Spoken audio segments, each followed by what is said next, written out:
बलराम को लेने के लिए रथ चला। कैसे चला?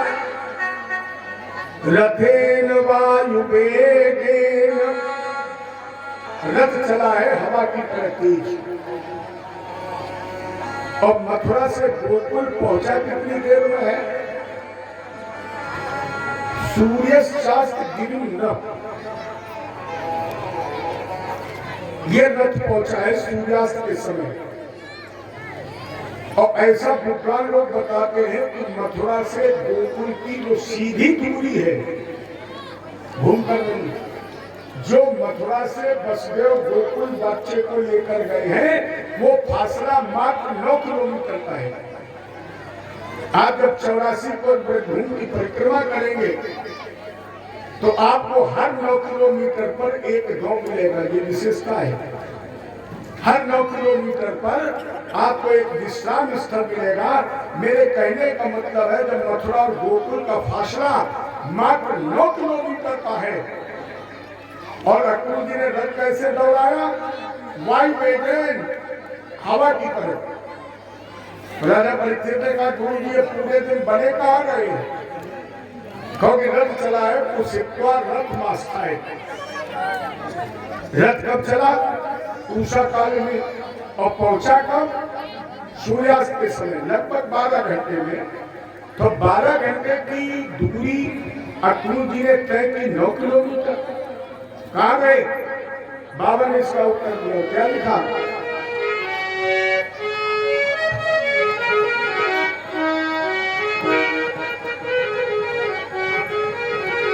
सही जाने यही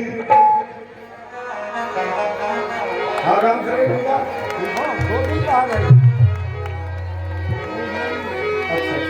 सही जाने यही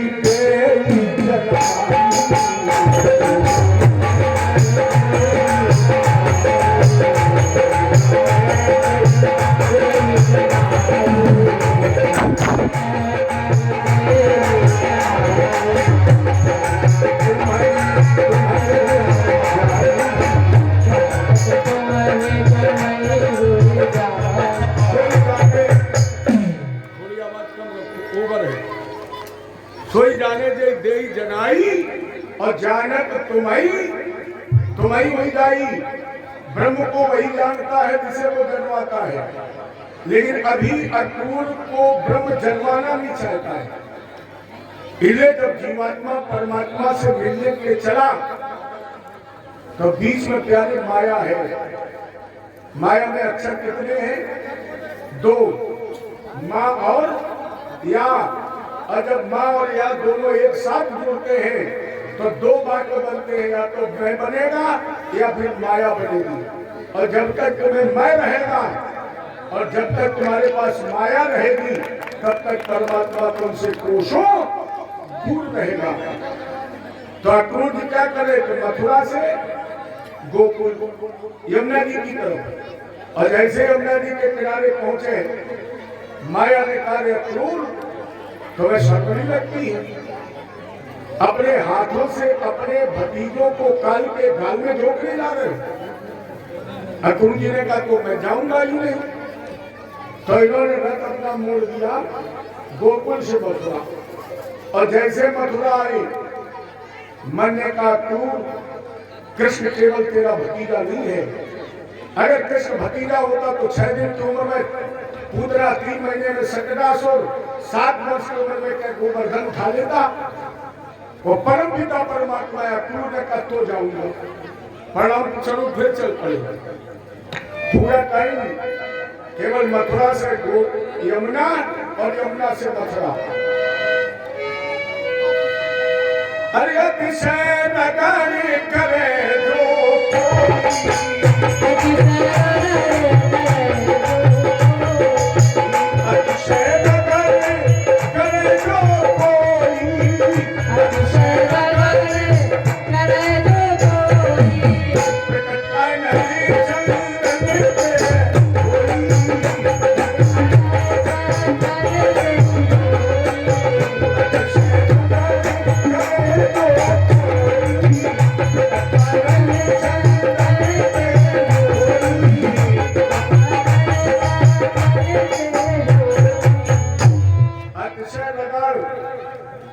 अक्रूर जी ने उस माया से जब अक्षय नगर की तो यमुना रूपी माया का भेदन कर दिया। और जैसे यमुना रूपी माया का भेदन किया, सूर्यास्त हो चुका था। मेरे भाई कृष्ण गोविंद गम में चलाकर वापस जा चुके थे। छोटे छोटे चरण के चिन्ह यमुना जी की रेत पर अक्रूर जी को दिखाई पड़े। और जैसे अक्रूर जी ने वो चरण रज देखी, रथ से उतरे और वो भगवान कृष्ण की चरण धूली अक्रूर जी ने अपने मस्तक पर धारण कर ली। तो ले भे मनोरथान शर्वान पथियान चकार। जैसे वो चरण धूली अक्रूर जी ने अपने मस्तक पर धारण की, राजन परिचित मनुष्य अक्रूर के जीवन की मनोरथ केवल भगवान की चरण धूली ले लेने मात्र से पूर्ण हो गई। सूर्यास्त के समय इन्होंने रथ बाबा नंद के दरवाजे रोक दिया। बाबा नंद ने यथोचित सत्कार किया। भोजन के बाद जब अक्रूर जी लेट गए, हमारे कन्हैया जी चरण दबाने लगे। बाबा नंद वही बैठे हैं, बलराम भैया भी वही बैठे हैं। भगवान कृष्ण ने चरण दबाते दबाते पूछा, चाचा तात सौम्यागतः कश्चित् स्वागतम भद्रमस्तु। चाचा, आज आपके आने का कारण क्या है? अक्रूर जी ने कहा, बेटा बैरान बंधु यदसु, हम कंस का पत्र लेकर के आए हैं, लेकिन उसने वो पत्र तुम्हें बैर भाव से दिया है, तुम्हें मारने के लिए बुलाया है। इसलिए निमंत्रण अस्वीकार कर दो, मत जाओ। भगवान कृष्ण हल्के से मुस्कुराए, बोले, चाचा, मामा ने सारे 11 वर्ष में तो पहली बार निमंत्रण दिया है, और अगर हम इस निमंत्रण को अस्वीकार कर देंगे तो जो रिश्ता जुड़ने जा रहा है वो रिश्ता टूट जाएगा। इसलिए चाचा तुम रथ तैयार करो, हम चलेंगे। इधर अक्रूर तैयारी करने लगे और बाबा नंद पहुंचे यशोदा के पास। यशोदा जी फूट फूट करके रोने लगी। प्रधानमंत्री पर आ जाए, वहां तक नहीं हम पहुंच पाएंगे। हम तुम्हें ऊपर चढ़ाना चाहते हो तो कहाँ नीचे के चक्कर में, और ऊपर चढ़ो। हाँ, और क्या, अभी प्रधानी से अकेले क्या होगा, और ऊपर चढ़ो। तो कहते हैं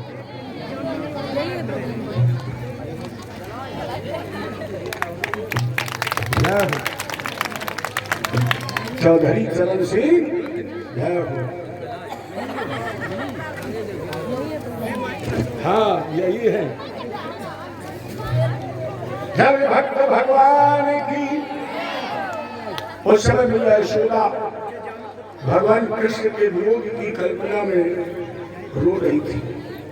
भगवान पहुंचे, मैया क्यों रो रही थी? मामा ने बुलाया, परसों लौट कर आ जाऊंगा,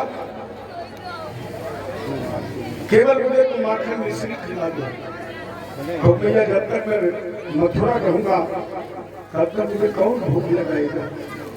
भगवान ने पीताम्बर से आंसू पोंछे, मैया यशोदा के हाथ से माखन मिश्री का भोग लगाया और गोपियों को सांत्वना देते हुए भगवान राधा जी के महल में पहुंच गए। राधा जी भी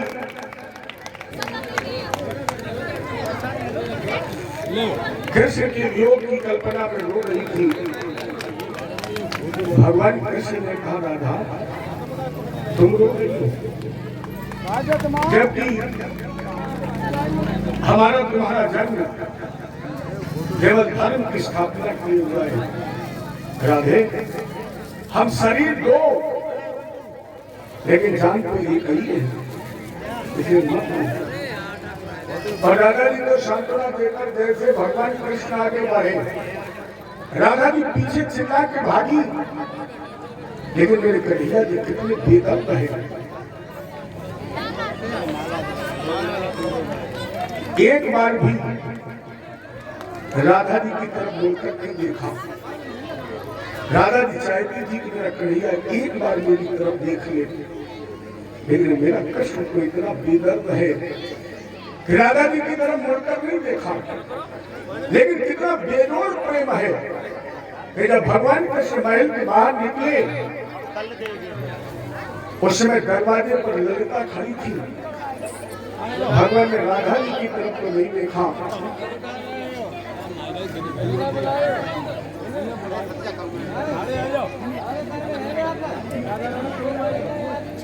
भैया ए मुकेश, हमारे परीक्षित और परीक्षकानी को खड़ा करो और इनको एक दूसरे को माला पहनवाओ, एक दूसरे को माला पहनवाइए। एक बार तब पहनी क्या घर पर ही भगवान के सामने नवीनीकरण हो जाए, मंदिरों का जीर्णोद्धार होता, कम से कम विवाह का भी जीर्णोद्धार हो जाए। देखो ऐसा है, परीक्षित एक होता है, दो नहीं होते हैं। भागवत में परीक्षित एक होता है। करवा दीजिए, बच्चे नाती भी देख लेंगे, दादी बाबा की शादी हो रही।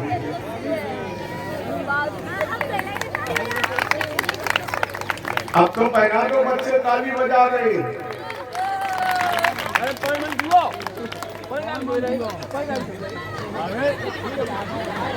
हाँ पहना पहना पहना।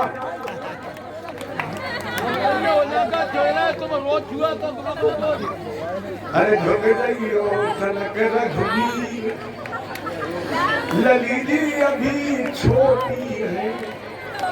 अरे अब तो पहना दो।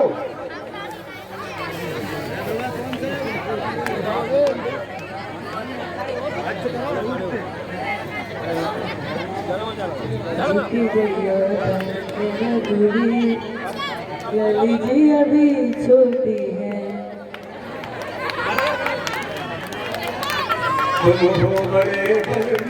अरे अब तो झुक जाओ। लली जी अभी छोटी है, झुक जाइयो कनक रघुबीर, लली जी अभी छोटी है। क्या बात है, बोलो राजा परीक्षित की।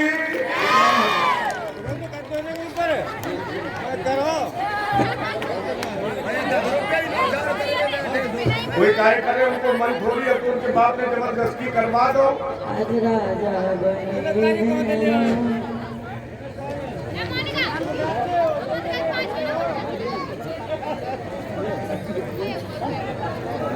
कमीशन का ध्यान रखियो, ये जबरदस्ती वाले हैं।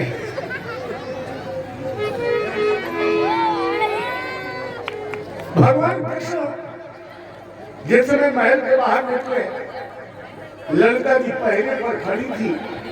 भगवान ने राधा जी की तरफ तो नहीं देखा, लेकिन निकलते निकलते कहा, ललिता मेरी राधा का ध्यान रखना। एक क्षण के लिए कहा, ललिता मेरी राधा का ध्यान रखना।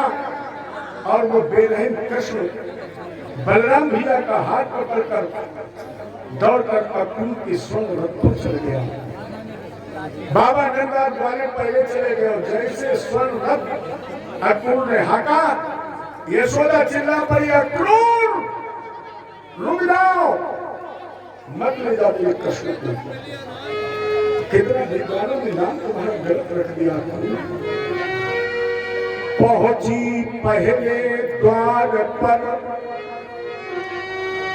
फिर पहुंची चौपाल। अरे कहाँ जा रहे हो इस गोदी के लाल, मेरी गोद में खेलने वाले कृष्ण कहाँ जा रहे हो। अक्रूर तेरा नाम विद्वानों ने कितना गलत रख दिया है, रुक जाओ। गोपी मंडल रोकर बोला,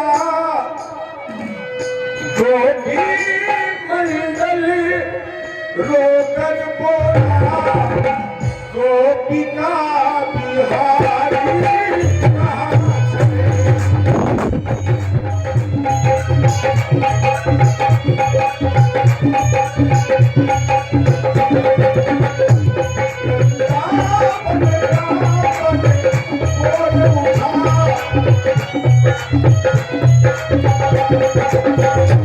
हमारे कुछ भाइयों का एक निवेदन था कि पंडित जी आपको शायरी में कथा सुना दीजिए।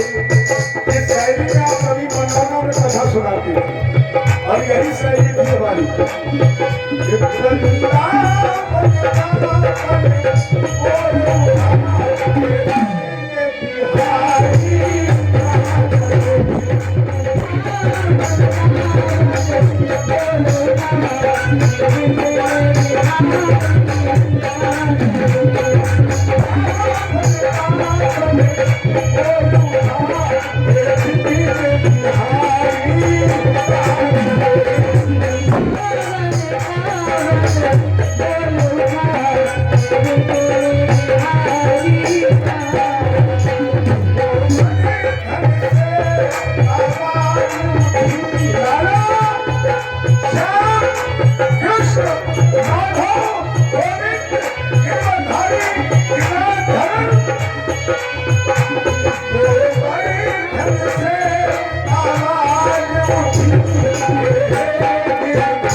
हे कृष्ण, हे गोविंद, हे माधव मुरारी, हे गिरवरधारी गिरिराज। अरे कन्हैया रुक जाओ, हमें ना छोड़ के जाओ। अरे कन्हैया रुक जाओ, मुझे ना छोड़ के जाओ। गुजरियों से न नाता तोड़ कर जाओ। कन्हैया रुक जाओ, हमें ना छोड़ के जाओ। अक्रूर नाम विद्वानों ने कितना गलत रख दिया है। नाम तेरा अक्रूर है लेकिन कार्य तेरे कितने क्रूर है। सुखदेव जी कह रहे एवं ब्रुवाण विरहा पुरा भृशम अब्रजस्या कृष्ण गृहीतमान शाह। आज शायद यशोदा ने जीवन में पहली बार मर्यादा का उल्लंघन किया है। आज शायद जीवन में पहली बार कृष्ण के विरोध में यशोदा ने देवी के बाहर कर रखा है। और कृष्ण इस आंचल से अलहदा, इस आंचल से अलहदा दोनों भैया हो नहीं सके। इस आंचल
घूम से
इनके वियोग में तो गौएं भी खूंटे तोड़ करके भागेंगी, इसे रुक जाओ। भगवान ने कहा चाचा गोपियां हमें ऐसे जाने नहीं देंगी, थोड़ी देर के लिए क्षण रथ रोक लो, जब मैं कहूं तब रथ हाँकना। अक्रूर जी ने रथ रोक दिया, भगवान कृष्ण नीचे आए। भैया यशोदा की साड़ी का पल्ला पकड़ा, भैया तुम्हें अपने कृष्ण पर विश्वास नहीं है, अपने कृष्ण पर भरोसा नहीं है? बोलो गोपियों, आज तक ब्रज में रहते हुए मैंने कोई ऐसी लीला की है, कोई ऐसा कार्य किया है जिससे तुम्हारा विश्वास टूट गया हो? मैंने कभी तुम्हारा भरोसा तोड़ा है? गोपियों ने कहा नहीं, एक कृष्ण अब मुझे भरोसा नहीं है। भगवान बोले तो मेरे पास कोई ऐसी वस्तु है जिसे मैंने जीवन में कभी न छोड़ा हो। राधा जी ने आगे बढ़ करके कहा है क्या? बोले मुरली। भगवान कृष्ण ने कमर से मुरली निकाली, राधा के हाथ में दे दी। राधे अब तो तुम्हें विश्वास हो गया होगा कि कृष्ण आज तक तुम्हारा था, है और रहेगा। हे पालाओ विश्वास करो, मैं तुमसे कभी न न्यारा हूं। मैं तुमसे कभी न न्यारा हूं, अब तक भी रहा तुम्हारा हूं और आगे भी सदा तुम्हारा।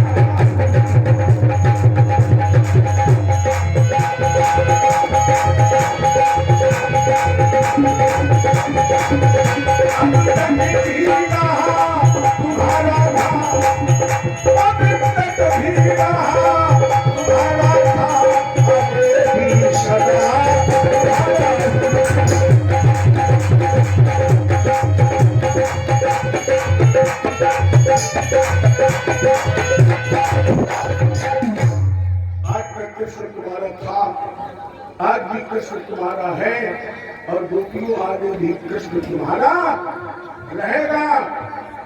अरे राधा कभी जहाँ वृक्ष खड़ा हो उससे प्रतिबिंब दूर हो सकता है? अरे जहाँ वृक्ष है वहीं तो उसकी छाया रहेगी। तो गोपियों को भगवान ने उसी बांसुरी में मोहित कर दिया, सब उसमें कृष्ण का दर्शन करने लगे। और भगवान ने कहा चाचा, अक्रूर ने रथ हाँका, भगवान कृष्ण बलराम के सहित उस रथ पर दौड़ कर चल गए। रथ भागने लगा, यशोदा और गोपियां सारी धड़ाम से वही गिर गई।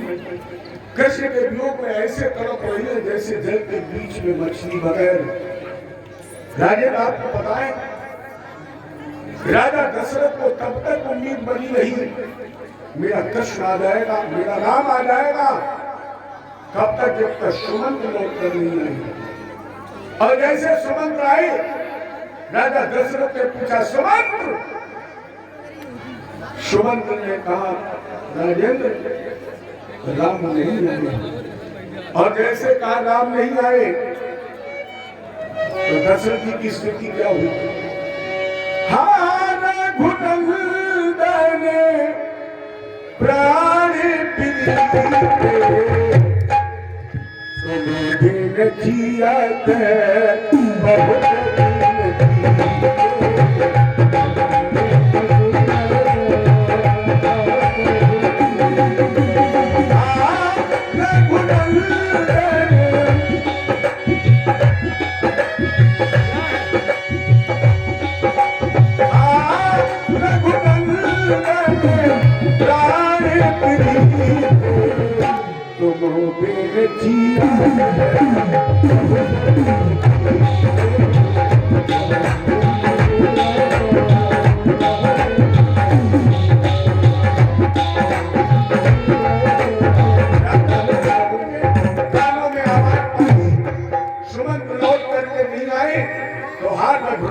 प्राण प्रीते तुम बिन जियत बहुत दिन। उसी तरह यशोदा को तब तक उम्मीद बनी रही कि मेरा कृष्ण आ जाएगा, मेरा बलराम आ जाएगा, कब तक, जब तक उस रथ की उड़ती हुई धूल दिखाई पड़ती रही। यावदा लक्ष्यते केतुर् और यावद रेणु रथस्य च रथेन वायु वेगेन और कालिंदी मध्यनाशिनी। रेणु मैंने वो धूल उड़ती दिखाई पड़ती रही, तब तक यशोदा को ये उम्मीद बनी रही कि मेरा श्याम लौट आएगा। और जब रथ की धूल भी आंखों से ओझल हो गई, यशोदा ने कहा, आ लौट के आजा बलराम, आ लौट के आजा बलराम, तुझे ब्रजधाम बुलाते हैं। आ लौट के आजा घनश्याम, आ लौट के आजा घनश्याम, तुम्हें गोपी ग्वाल बुलाते हैं। मेरा सूना पड़ा रे ब्रजधाम, मेरा सूना पड़ा रे ब्रजधाम, तुम्हें गोपी ग्वाल बुलाते हैं। आ लौट के आजा बलराम, आ लौट के आजा बलराम, तुम्हें गोपी ग्वाल बुलाते हैं। रो रहे थे, ऐसा लग रहा था गावो प्रखा वर्ष तवे कृंदमाना सुदुखिता। भगवान कृष्ण के वियोग में केवल गौएं नहीं रो रही थी, भगवान कृष्ण के वियोग में केवल बछड़े नहीं रो रहे थे, भगवान कृष्ण के वियोग में केवल यशोदा राधादी गोपियां नहीं रो रही थी, भगवान कृष्ण के वियोग में गावों गौएं रो रही थी, बैल बछड़े रो रहे। और इतना नहीं, यमुना पुलिन के किनारे खड़ा हुआ कदम का वृक्ष भी झुक गया था, मानो ये भी कृष्ण के वियोग में रो रहा हो और आवाज लगा रहा, कन्हैया लौट कर आ जाओ। प्यारे जरा बताइए, कौन ऐसा भक्त है जो अपने जीवन से भगवान को जाने देना चाहता है? उस भक्त का दुर्भाग्य ही तो है जिस भक्त की गोद में भगवान 11.5 वर्ष तक खेले हैं और आज उसी को छोड़कर भगवान जा रहे हैं। बिलक बिलक कर अक्रूर जी ने जब ये प्रेम देखा, अक्रूर जी ने जब ये दृश्य देखा तो अक्रूर जी को भ्रम हो गया। अगर कहीं परमात्मा का हुआ, अगर कृष्ण जगत नियंता न हुआ और कहीं कंस के द्वारा कृष्ण का अनिष्ट हो गया तो संसार के लोग क्या कहेंगे, मुझे बदनाम कर देंगे। भगवान कृष्ण ने कहा, जिसके जीवन की बागडोर स्वयं अक्रूर संभाली है, किसके जीवन की? जो स्वयं जगत के जीवन की बागडोर संभाले हुए हैं, आज उसके जीवन की बागडोर किसके हाथ में है? अक्रूर के हाथ में। लेकिन फिर भी अक्रूर को ज्ञान नहीं हो रहा है। अक्रूर को ज्ञान नहीं हुआ तब तक यमुना जी के किनारे पहुंच गए। अक्रूर जी ने कहा बेटा पता नहीं दोबारा यमुना जी का दर्शन कब हो, स्नान कर लूं? खड़े बोले चाचा आपने हम भी कर लें, मैं भी स्नान कर लूं? अक्रूर जी ने कहा बेटा तो रथ के नीचे भी नहीं उतरना, क्योंकि यमुना जी बहुत गहरी है और अगर कुछ हो गया तो उनका इसको जवाब क्या देंगे। ये रथ की बात वो संभालो।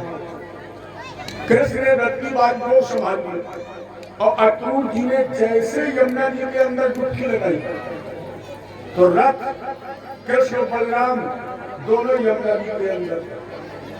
अक्रूर जी ने कहा वो मुझसे गलती हो गई, मुझसे गलती हो गई, बच्चे छोटे थे और इतना तेज चलने वाले घोड़े हमने दे दिए कृष्ण के हाथ में, तो शायद इसे घोड़े संभले नहीं और मैं रथ के कृष्ण और बलराम यमुना जी में डूब गए। हम उत्तर क्या देंगे? भयभीत होकर जैसे यमुना जी के ऊपर उछलकर देखा तो वही कृष्ण बलराम मैं रथ के हल्के हल्के मुस्कुरा रही है। और आप सभी लोग जानते होंगे भगवान की मुस्कुराहट में ही सारा काम है। नहीं सुना होगा आपने गीत एक गाते हैं लोग, तेरा मुस्कुराना गजब ढाल गया। अब भगवान जहां जहां मुस्कुरा गए वहां गजब ही हो गया है। मुस्कुरा गए, अक्रूर जी ने फिर डुबकी लगाई, मानस की चौपाई में कुछ शब्द हो गए। सोई जाने जही देई जनाई, जानत तुम ही दुबई हुई जाई।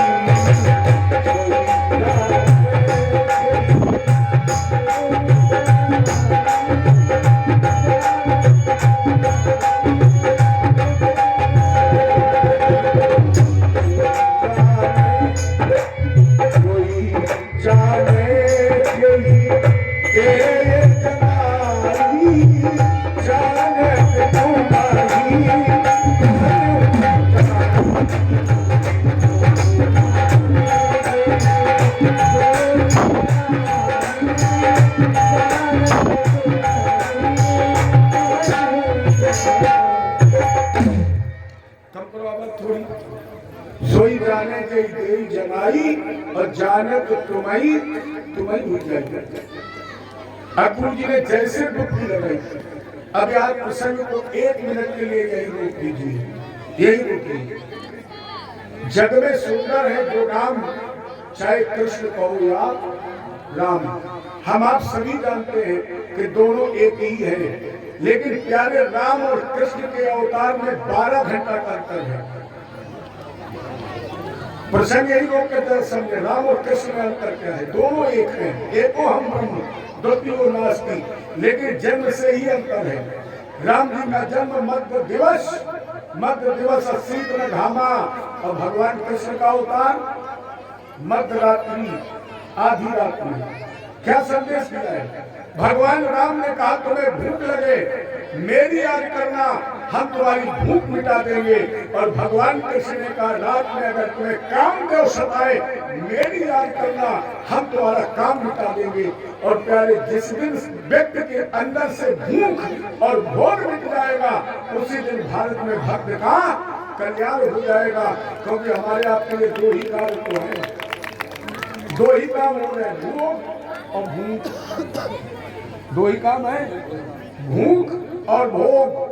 जिस दिन काम समाप्त हो जाएगा, गीता में भगवान ने कहा है काम बंधन में वैकम न्यान्याक स्त्री बंधनम।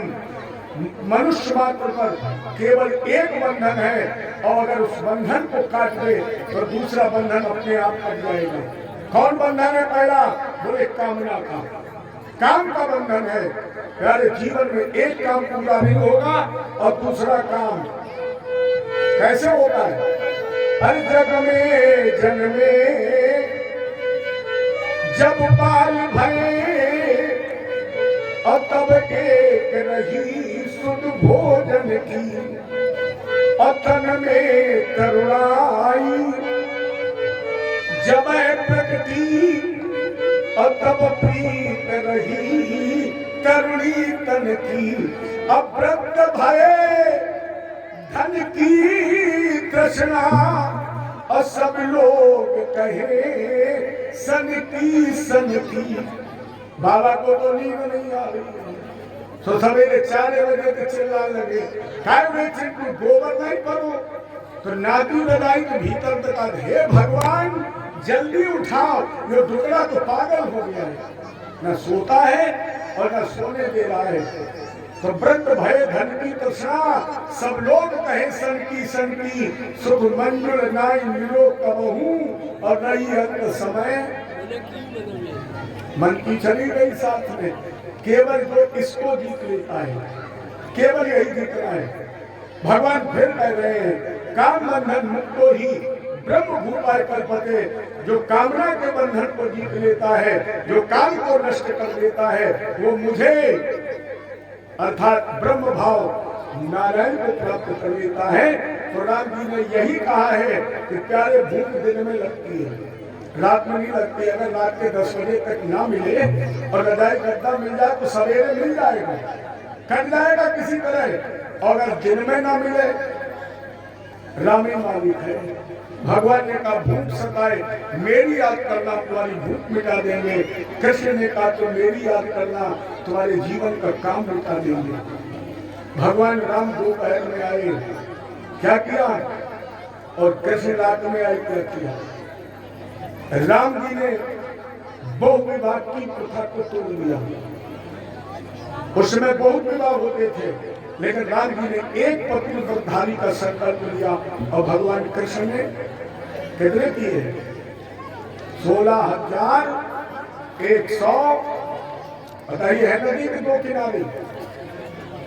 तीसरी बात जो सबसे गहन है, और गहन बात वो है, आप रामायण पढ़ें, राम जी ने किसी को ये जानने नहीं दिया कि भगवान है। राम जी जब तक इस पृथ्वी पर रहे, किसी को जानने नहीं दिया कि हम भगवान हैं। और प्यारे कृष्ण जिस दिन से पैदा हुए, 11.5 वर्ष तक ये बताया कि अगर हम पहचान सकते हो तो पहचान लो, हम भगवान हैं। और फिर भी तुम्हारी आंखें बंद रहे तो भगवान का काजल लगाने आएंगे। हेलो, यही अंतर है। आप देखिए राम जी को सबसे पहले कौन जानता था उस महल में? केवल केकई जानते थे कि भगवान है राम। राम जी ने 6 वर्ष की उम्र में केकई से ऐसा वरदान मांग लिया कि बेचारी को कलंक लग गया और किसी को बता नहीं पाई कि राम भगवान है। और अगर बताती नहीं तो कोई मानता। राम को जानता था जटायु। भगवान ने कहा जानते हो तो फिर जाओ, या मत किसी को बताओ। और इतना नहीं, राम जी को और कौन जानता था? बोले बाली। बाली ने तो बिल्कुल स्पष्ट कर दिया है, कह दिया राम जी से, क्या कोटि जन्म मुनि रतन कलाई,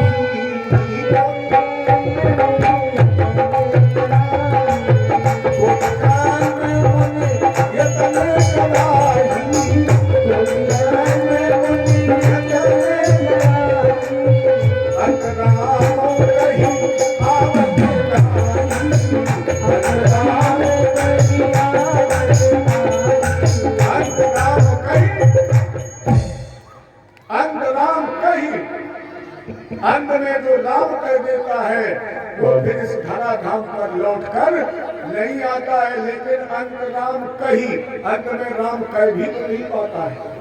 हेलो, अरे हमें तो मालूम पड़ रही है गाँव के लहसुन के सब रास्ते है गए, वैसे लाइला फिरता रोज 1 घंटा की आवाज लग गई है, अभी तक कोई नहीं आया। और जो कोई 1 कासूर में बोलेगा उसे 501 रुपए इनाम का दिया जाएगा। एक चांस मिलेगा, आ जा जल्दी, अति शीघ्र 5 मिनट में आ जा। कंस टका हुआ है। खूब डेंगू रहे, जब तक हम नहीं मरे तब तक मनौना का मार्ग कोई नहीं पाए। जल्दी से जल्दी सभी लहसुनधारियों को सूचना है कि तुरंत इस कथा पंडाल में आ जाए। राजा भैया तुम आज टांगे हो, खाओ, हम कल तक टांगे रहे, जब तक हम नहीं जाएंगे मरेगा नहीं। पहले हमें मराओ, हम मारे तब मरे के मारो। जिंदा को कोई नहीं मार पाएगा, हम जानते पहले हम ही मरे। जय जय श्री कहते कल को गोली वोली से नहीं मारना चाहिए, भूसा ईटा पत्थर से मार दो। अच्छा तो देख लो भैया, हम देख लें एक आध साइड कहूँ जुगाड़ मिल जाए। हमने कहा देखे, अरे हमने दिखते देखे कनौजी वाले में है, कनौजी भैया, कनौजी भैया नाना, हमने तो तुम्हारे इतने देखे कब दिखने की जरूरत नहीं रही गाँव में। जय जय श्री। आइए प्रश्न पर। बाली जानता था कि राम भगवान है, ये क्या किया, बोले अब तो मेरे धाम जाओ। और उस रामायण में एक बात और है जो राम जी को जानता है।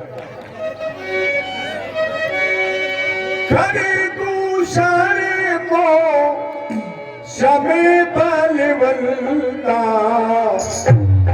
तो इन्हीं कुमार इन्हें भक्त जनता।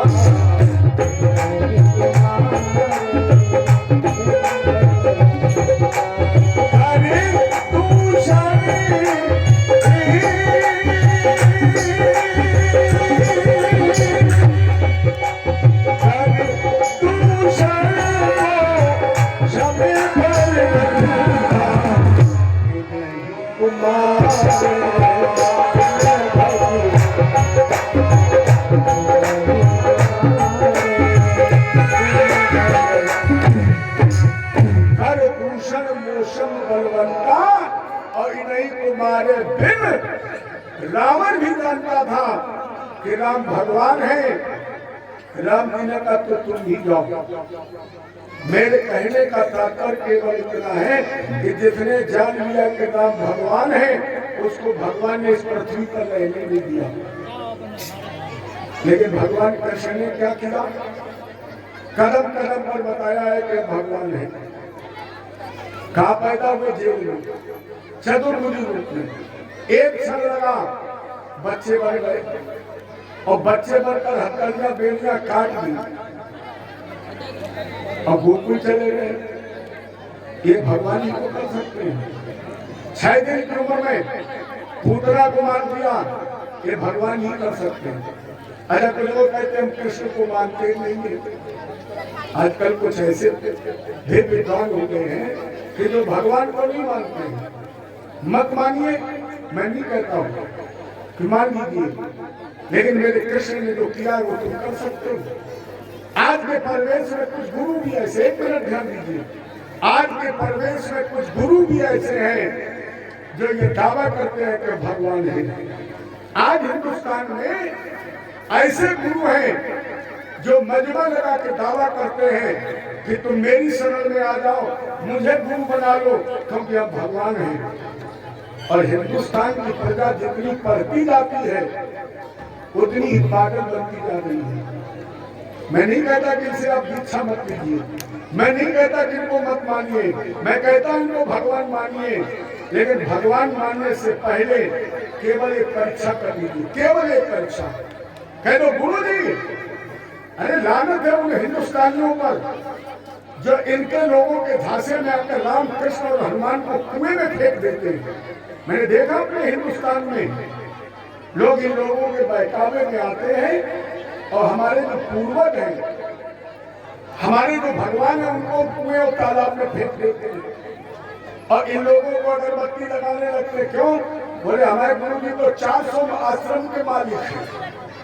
कोई कहता हमारे गुरु जी एरोप्लेन से चलते हैं। प्यारे गुरु वो कीमती है जिसके चरण आपके घर में आ रहे हैं। आप जानते हो गुरु के शरीर में सबसे ज्यादा पवित्र क्या है? केवल गुरु के पैर का नाखून, पैर के अंगूठे का नाखून। अगर गुरु के शरीर में और कोई अंग पवित्र होता तो लोग पैर हाथ का अंगूठा धो के पी लेते। ये तो अब साफ रहता है, लेकिन पैर का अंगूठा ही पिया जाता है, क्योंकि गुरु पद नख मनगन ज्योति सुमिरत दिव्य दृष्टि ही वो सबसे पवित्र। पूछोगे क्यों? गुरु जितने सत्कर्म करता है, जितने शुभकर्म करता है, जितने अच्छे कार्य करता है, वो गुरु के पैर के अंगूठे से निकलते हैं। और जब आप गुरु के पैर का अंगूठा धो लेते हैं तो उस गुरु के सारे सत्कर्म उस जल के द्वारा जब आप पी लेते हैं तो आपके शरीर में प्रवेश कर जाते हैं। और जिस गुरु का चरण ही न मिले, केवल माइक से मंत्र धूप दिया जाए, ऐसे गुरु का और मंत्र का मतलब क्या है? लोग करते क्या है? हम भगवान, चलो मान लो, सबसे कह रहा हूँ मानिए सबको भगवान, लेकिन इनसे ये कहिए गुरु जी हम भगवान आपको मानते हैं, लेकिन एक शर्त है, मेरे कन्हैया ने 7 वर्ष की उम्र में 7 कोष का गोवर्धन 7 दिन के लिए 7 रात के लिए सबसे हाथ की छोटी उंगली कनिष्ठिका पर धारण कर लिया। गुरु जी हम तुम्हें भी कृष्ण के बराबर मान लेंगे, लेकिन उस 7 घंटा हाथ ही ऊपर उठाएगा। केवल इतनी परीक्षा कर लो जो भगवान बनने का दावा कर रहे हैं, जो अपने को राम और कृष्ण के बराबर कर रहे हैं, उनसे कहो गुरु जी भगवान नहीं, तुम्हें भगवान का बाप मान लेंगे, लेकिन तुम एक काम कर दो, 7 घंटे केवल हाथ ऊपर उठा दो। ईमानदारी से बताइए है किसी को दम? अगर इतने लोगों में कोई ऐसा है जो 7 घंटे टांगे रहे, और इस तरह अगर आप 7 घंटे हाथ टांगे रहेंगे तो हम वहां नहीं, हम यही आपको भगवान मान लेंगे। अगर किसी में ताकत हो 7 घंटे इस तरह हाथ उठा ले, हमारी समझ में 7 घंटा छोड़ो, 3.5 घंटा में डॉक्टर के नीचे करने पर है, और दर्द का इंजेक्शन और टेबलेट, बगैर नींद नहीं आएगी। इन नकली भगवानों से बचो। हम केवल ये कह सकते हैं कि पहले भारत में केवल भू माफिया थे, आज भारत में धर्म माफिया है। पहले भू माफिया थे, आज भारत में धर्म माफिया है। थोड़े सावधान हो जाइए, राम को मानिए, कृष्ण को मानिए।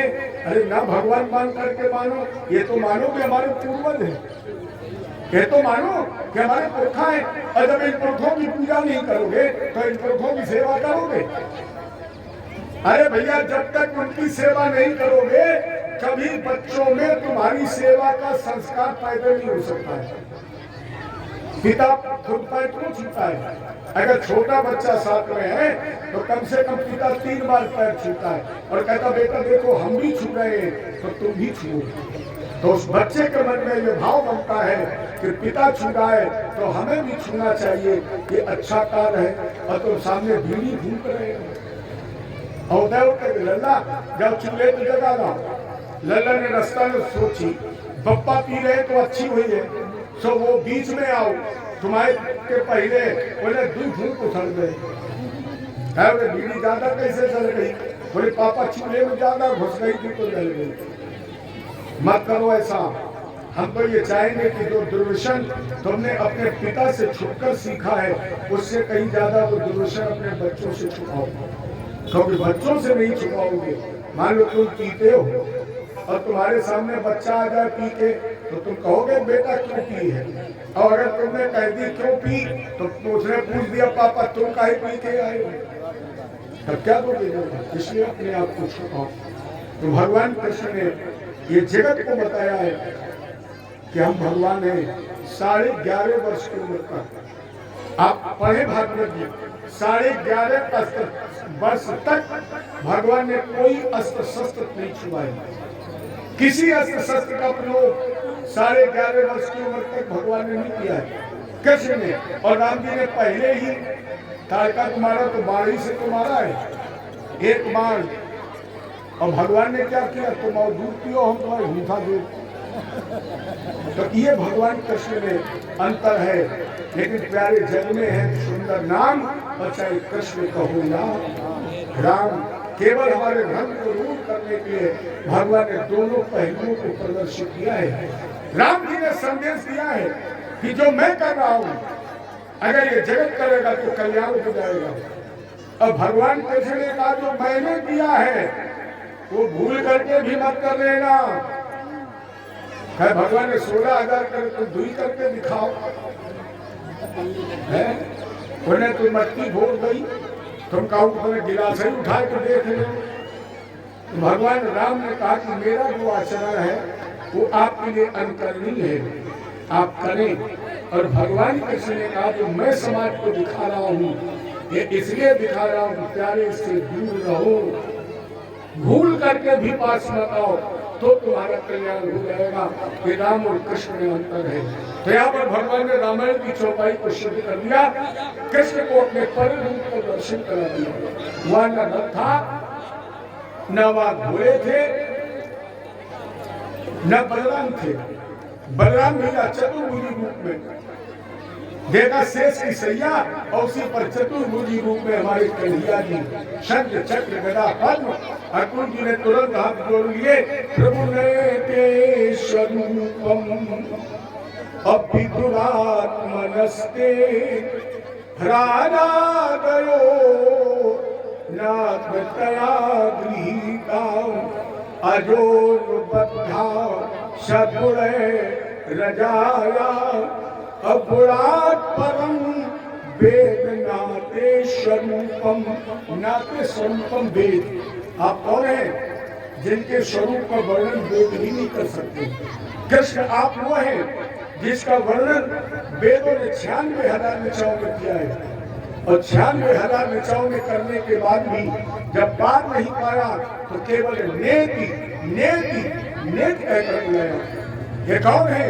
भुजाएं है न सीना है, न गर्दन है न पेशानी, वो तुम निर्लेप नारायण। न हाथ है न पैर। बाबा भी तो कह रहे बिन पर चले सुने बिन काना, बिन कर कर्म करे बिदराना, आनंद रहित सकल रस होगी, बिन बाणी वक्ता व योगी, जग देखन तुम देखन हारे, विद्यार सम न चावन हारे, और देव न जाने मरम तुम्हारा, और तुम्हें तो एक समस्या आ गई महाराज जी। एक समस्या आ गई। लोगों ने बाबा गोस्वामी जी से पूछा कि जब वो जाने ही नहीं जा सकता है तो फिर उसके पीछे क्यों भटकूं? तुमने कहा तेऊ न जाने, ब्रह्मा विष्णु भी मर्म नहीं जानते हैं तो हम कैसे जानेंगे? गोस्वामी जी ने कहा पढ़ने में जितना कठिन है, लिखने में जितना कठिन है, सुनने में जितना कठिन है, मिलने में उतना ही सरल है। बोले तो कैसे मिलेगा? बहुत सुंदर उत्तर दे दिया बाबा ने। मिलने के लिए उत्तर क्या है?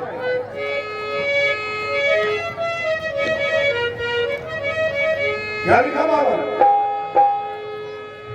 राम ही केवल। क्या प्यारे भगवान, राम ही केवल प्रेमों प्यारा,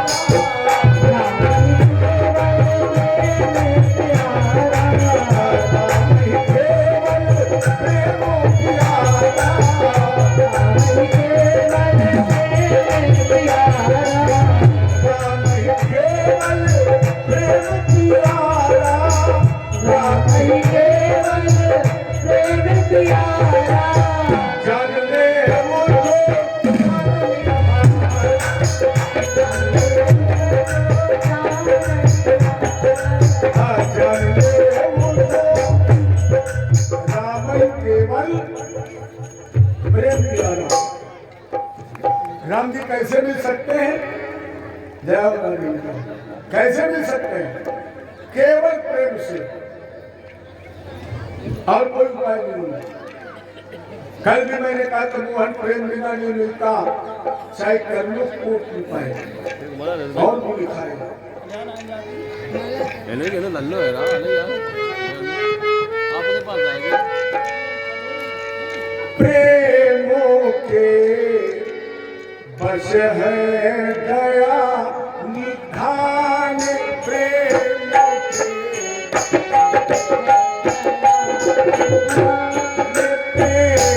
के बस है दया।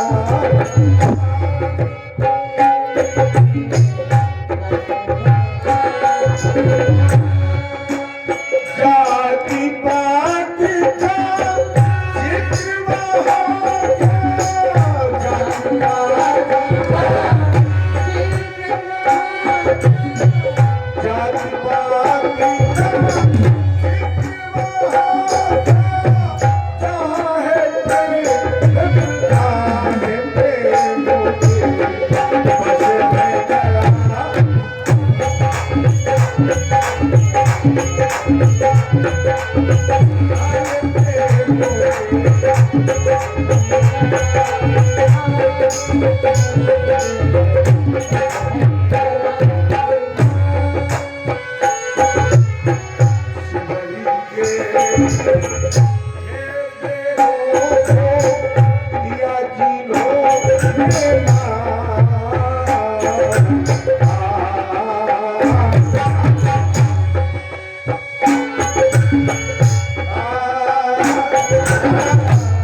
शिवरी के झूठे बेरों को दिया जिन्होंने मान, अखबारों के संग जीव रहे हैं आज वही भगवान।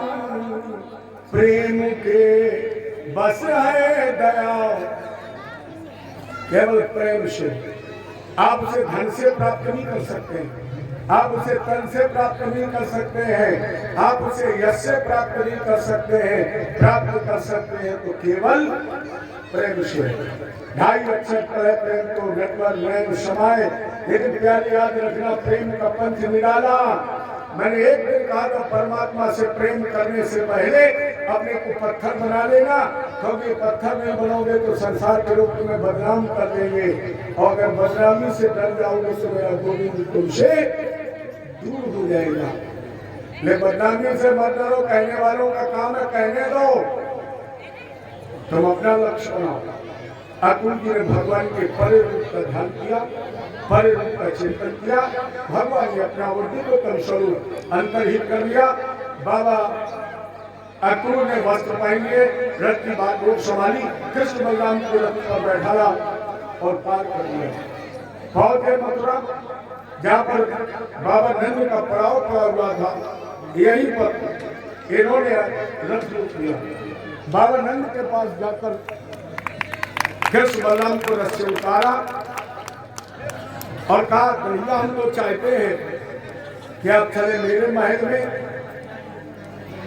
भगवान कृष्ण का चाचा आपका महल तो अपना ही महल है, अभी तो मामा के निमंत्रण में आए हैं, जाओ मामा से कह दो जाकर कि आ गए हैं तुम्हारे दोनों भांजे कृष्ण और बलराम, उनके स्वागत की तैयारियां करें।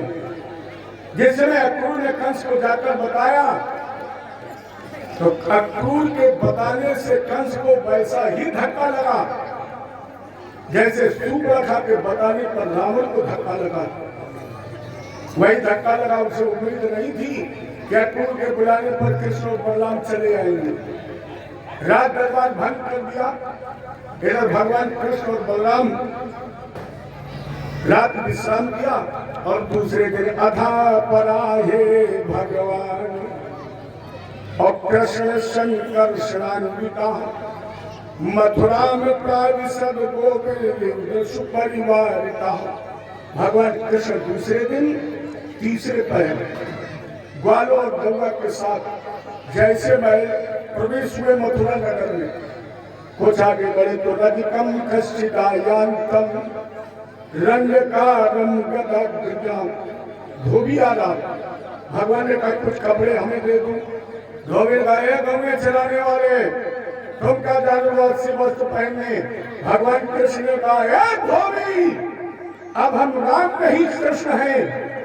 बहुत सुंदर में राम अवतार, अब मैंने सुनना बंद कर दिया और उल्टा तमाचा मार दिया। करा ग्रेणे उंगलियां, केवल उसके गर्दन में उंगलियां लगी, इतनी पैनी थी कि धोबी का कटा हुआ सर कहाँ गिरा आज तक तो नहीं लगा। अन्य धोबियों का भैया इतने कोई लड़े तो हाथी तलवार है। तलवारों ने सब में पोटली फेंकी।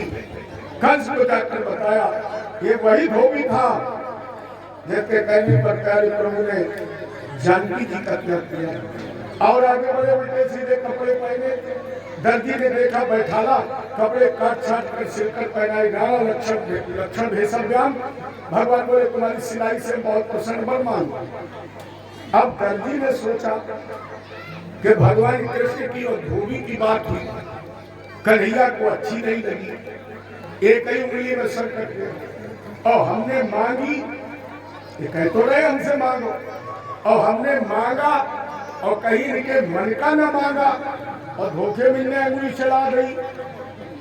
तो हमारे दर्जी ने धोबी ने घोटा सो अलग। दर्जी बोला गोविंद सिलाई बिल्कुल फ्री और 2-4 जोड़ी हो मंगवा लो, लेकिन चाहिए कुछ नहीं।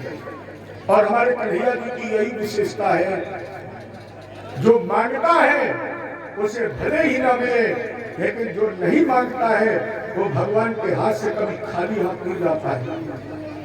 आप रामायण पढ़िए, बड़ी अच्छी घटना याद आ गई।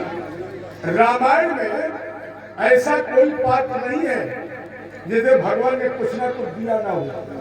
ढूंढ के बताइए कोई ऐसा पात्र है जिसे राम जी ने कुछ ना कुछ दिया ना हो? सबको दिया है, सबको। लेकिन जिसको देना चाहिए था राम जी ने उसी को नहीं दिया है। महाराज जी किसको? सुखेल बैल जी को दिया है, कुछ नहीं दिया। सबसे ज्यादा देना चाहिए था कि भैया के प्राण बचाए। लेकिन भाई के मोह में इतने राम जी डूबे हुए थे भ्रांत प्रेम में कि वो सुखेल बैल को कुछ देना भूल गए। हनुमान जी ने उठाया, लंका में पहुंचा दिया। और जब लंका पहुंच गया सुखेल, तब राम जी को याद आया और बोले बेटा हनुमान बड़ा गड़बड़ हो गया, मैंने तो डॉक्टर की फीस भी अदा नहीं की, ये धर्म नहीं है, मैंने उसे कुछ दिया नहीं। हनुमान जी बोले तो चिंता मत करो, फिर उठा लाऊं। राम जी ने कहा पूरे रात उठा वही धरी करते रहे। हनुमान जी ने पूछा तो फिर क्या करोगे? भगवान ने कहा सुखेल बैल को मेरा एक आशीर्वाद, अधिकांश बीमारियां कलयुग में होंगी और उस कलयुग में डॉक्टर जितनी फीस चाहेगा उतनी मरीज से वसूल लेगा, उस पर कोई प्रतिबंध नहीं होगा, ये मेरा आशीर्वाद है। और आप देख रहे हो कोरोना के पहले डॉक्टर की फीस थी 300, कोरोना के बाद 800। देव है कोई सरकार का उस पर कब्जा। और कलयुग में द्वापर में भगवान कृष्ण ने दर्जी को कुछ नहीं दिया है, लेकिन वरदान दे दिया दर्जी को कि रामावतार में हमने सुखेल को दिया है, तो कृष्णावतार में दर्जी हम तुम्हें दे रहे हैं आशीर्वाद। क्या बोले? कलयुग में जाकर मनमानी कुर्ता की सिलाई वसूल करो, कोई प्रतिबंध नहीं। इसीलिए कुर्ता कपड़ा लिया 250 को और सिलाई 450। जो भगवान का वरदान है, हम क्या कर सकते हैं? तुम्हें पंखा नसीब ना हो और दर्जी हमारे कानपुर में एसी के अंदर बैठ के सिलाई करते हैं, और एसी में बैठे तो जो इन्हें 250 में सिल जाए वो हमें 700 में। एसी खर्चों को दे, ये मेरे गोविंद का वरदान है। जाओ दर्जी, कलयुग में खूब फलोगे फूलोगे। इसके बाद भगवान आगे बढ़े, सुदामा नाम का माली मिला, भगवान इसे भी वरदान दिया। क्या बोले? कोई भी व्यक्ति किसी से हार मांगे ना मांगे। कोई किसी से हार मांगता है कि तुम हमें हार नहीं दी, लेकिन माली के यहाँ जाते तब क्या कहते हो? दादा हमें एक हार दे दो। माला ज्यादातर लोग कहते माली जल्दी करो हमें हार दे दो। भगवान ने कहा चिंता मत करो, आज के बाद तुम्हारे दरवाजे जो भी आएगा वो हार ही जाएगा और तुमसे हार ही मांगेगा। ये भगवान ने वरदान दिया। आगे बढ़े तो अद्भुतन राग पथिन माधो और स्त्री ग्रही टांग मिले पभाजनम।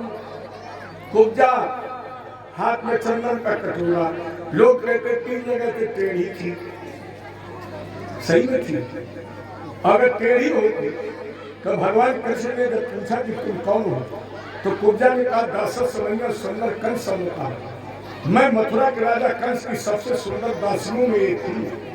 अरे जो सबसे ज्यादा सुंदर 3 जगह से टेढ़ा हो सकता है, मान सकते हो? तो भगवान ने बहुत गोरा रंग दे दिया हो और तुम्हारा मुंह पीछे को घुमा दिया हो तो सुंदर और लोग देख के भागा होगा ही। देखो आप किसी से कहें, इतनी समाज में आप किसी से कहें कि बहुत सुंदर है, तो हो सकता है मजाक में भी लोग कह सकते हैं, चिढ़ाने के लिए कह सकते हैं, लेकिन इतनी समाज में कोई व्यक्ति खड़ा होकर के ये कहे कि हम सबसे ज्यादा सुंदर हैं, इसके मतलब उसे अपनी सुंदरता का घमंड है। तो कुब्जा स्वयं कह रही है दासस संयम सुंदर कंस समुदा, मैं तो सबसे सुंदर दासियों में थी। भगवान कृष्ण ने लोग कहते पैर के अंगूठे पर पैर रखा और 2 उंगली थोड़ी में लगाए, हल्का सा झटका दे दिया, कटुआ से सीधी उंगली। लेकिन अब इसके 3 टेढ़ क्या है, ये भी मत मानिए कि टेढ़ नहीं है, टेढ़ है। कुब्जा के 3 टेढ़ है, मन, वाणी और कर्म। मन भगवान में लगना चाहिए कि राक्षस में लगना चाहिए? भगवान में। और मन राक्षस में लग गया तो टेढ़ ही है। अच्छा, चंदन अब आप भगवान को लगाते हैं कि राक्षस को लगाते हैं? भगवान को। और ये चंदन किसे लगा रही है? राक्षस को। ये टेढ़ है। और वाणी से हम आप भगवान का कीर्तन करते हैं। और ये कुब्जा किसका कीर्तन कर रही है? कंस की। तो अभी 3 टेढ़ है, लेकिन हमारे ठाकुर जी का जैसे दर्शन हुआ, कुब्जा ने चंदन लगाया भगवान पे, भगवान ने हाथ पकड़ लिया। कुब्जा ने कहा यही तो चाहती थी कि हाथ पकड़ लो। क्यों? बोले मैं वही हूँ। कौन? जिसकी तुमने कटवाई थी। अब आप चौराहे पे हाथ पकड़े खड़े हो तो भाई कटवा दे। तुम सब बोलो समोसम नारी ये शरोग वेद रजा बिचारी, वही हूँ मैं। भगवान ने कहा तेरे घर भी आऊंगा कुब्जा। तो कुब्जा ने कटोरा फेंक दिया और गाने लगी, अरे मुरलिया वाले रे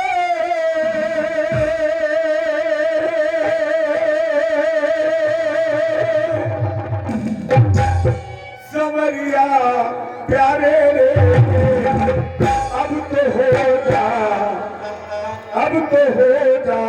मेहरबान मुरलिया वाले रे।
जुदाई का जहर पीकर जिए जा रहा हूँ, जुदाई का जहर पीकर जिए जा रहा हूँ। मुरलिया वाले रे सवरिया वाले रे,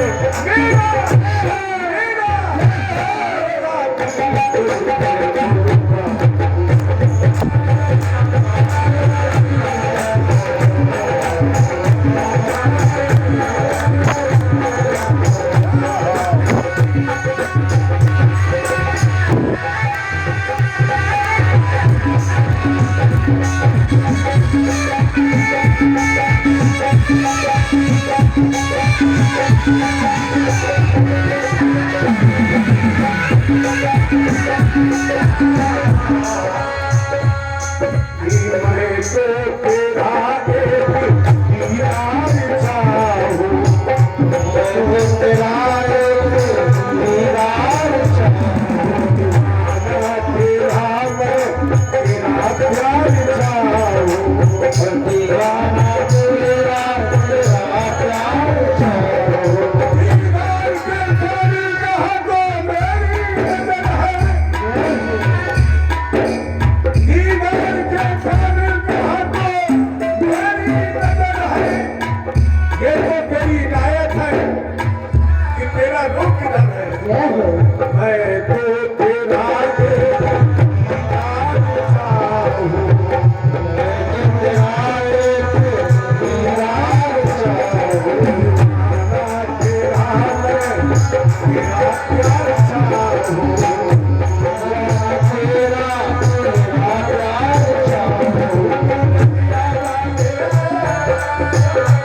किया। कुब्जा का उद्धार करने के बाद धनुष तोड़ दिया और धनुष तोड़ने के बाद दूसरे दिन भगवान ने 60,000 हाथियों का बल रखने वाला कुल्ल्यापेट नाम का हाथी इसका उद्धार किया। दोनों दांत तोड़ लिए, मलशाला के अंदर ऐसे घुस गए जैसे भेड़ों के झुंड में सिंह घुसता है। बाबा ने लिखा जाती रही भावना जैसी प्रभु मूरत देखी दिन ऐसी। किसी ने भाई के रूप में, किसी ने पुत्र के रूप में, किसी ने पिता के रूप में, किसी ने मित्र के रूप में, किसी ने शत्रु के रूप में, किसी ने भगवान को देखा काल के रूप में। कंस ने भी भगवान का दर्शन किया महाकाल के रूप में। चारों मुष्टिक शल कौशल कूट आग को मारने के बाद भगवान ने उस मंच की परिक्रमा लगाई। 3.5 हाथ ऊंची मंच पर छलांग लगाकर पहुंचे और हमारे ठाकुर जी ने क्या किया? अरे होशो हवास हो गए पिता कानो यम कूप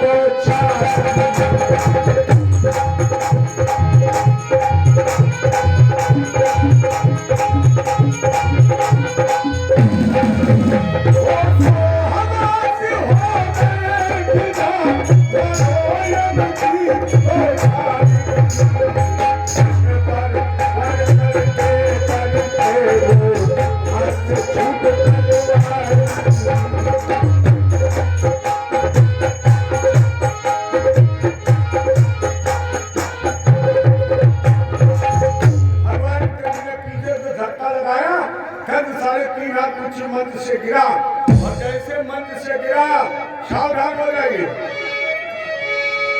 सिर ताज गिरा, सिर पेच गिरा, सिर पेच पड़े।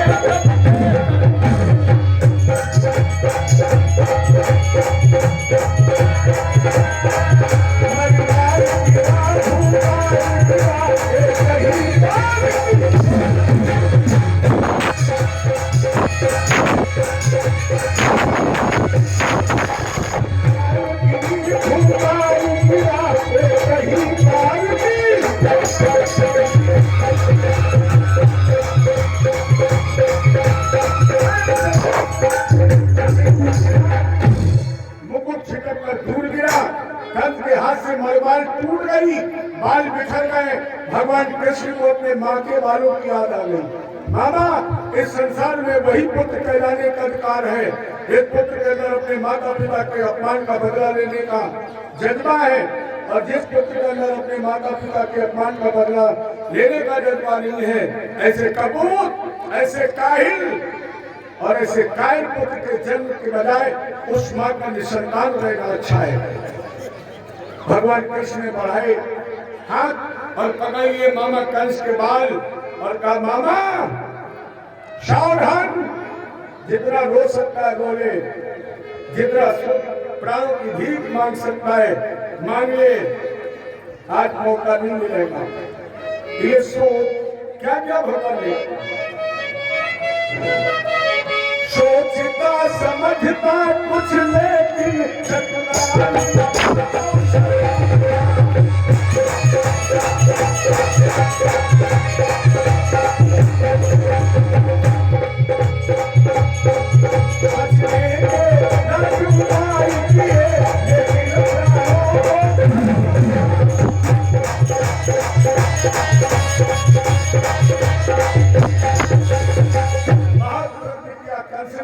लेकिन भगवान ने कंस को मलशाला के चारों तरफ घसीटा। उस समय देवता पुष्पवृष्टि करने लगे, 7 बात के नारे लगे, कृष्ण कन्हैया तुम्हारी जय हो, बलराम भैया तुम्हारी जय हो, यशोदा मैया तुम्हारी जय हो, राधा रानी तुम्हारी जय हो, यमुना महारानी तुम्हारी जय हो, गोकुल, बरसाना, नंदगांव, गोवर्धन, वृंदावन धाम तुम्हारी जय हो। और जिस जय घोष के बीच में भगवान कृष्ण ने कंस के सर पर मुष्टि का प्रहार किया, वैसे कंस का उद्धार हो जाएगा। कृष्ण भगवान